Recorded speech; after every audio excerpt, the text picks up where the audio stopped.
Voici donc ici à Rimouski, pour donner un cas patent que vous pouvez contrôler, une station de télévision affiliée à Radio-Canada qui appartient également au réseau Télémédia et qui s'alimente à 3 têtes de réseau. On s'alimente copieusement à Radio-Canada quand ça fait notre affaire.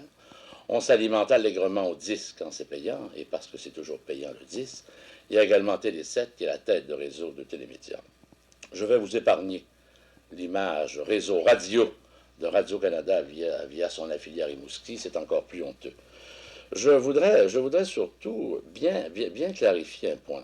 C'est un droit acquis pour tout citoyen dans ce pays d'avoir l'usage de la radio et de la télévision d'État, ce qui n'existe pas présentement.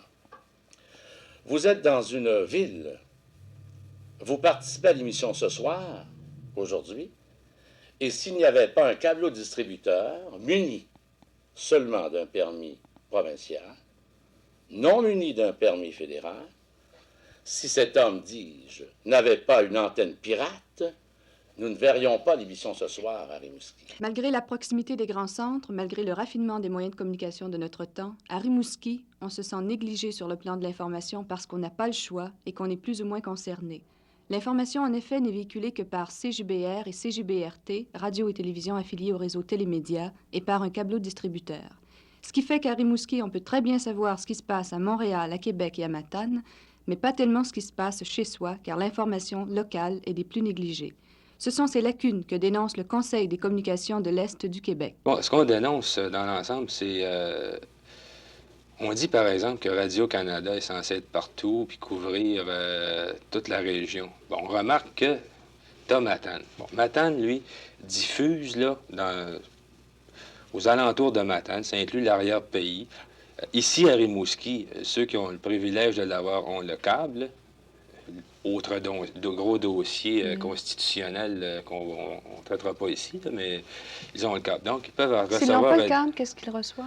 Strictement le poste local Télémédia ici. Ah bon, et pour avoir des émissions, par exemple, de Radio-Canada, il leur faut le câble. Oui. Bon, d'accord. Le Télémédia passe beaucoup d'émissions de Radio-Canada, mais la majorité des grands dossiers sont souvent exclus de leur programmation. Donnez-moi donc une petite idée, par exemple, de l'information véhiculée par CJBR. Qu'est-ce que vous voulez dire par l'exemple d'information? Est-ce que vous touchez l'information locale?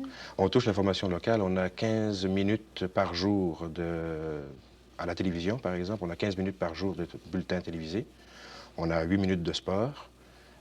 Ces 15 minutes sont divisées en 2 fois, c'est-à-dire un bulletin le midi et un bulletin le soir, qui est beaucoup plus élaboré, le bulletin le soir, étant donné que c'est le bulletin majeur.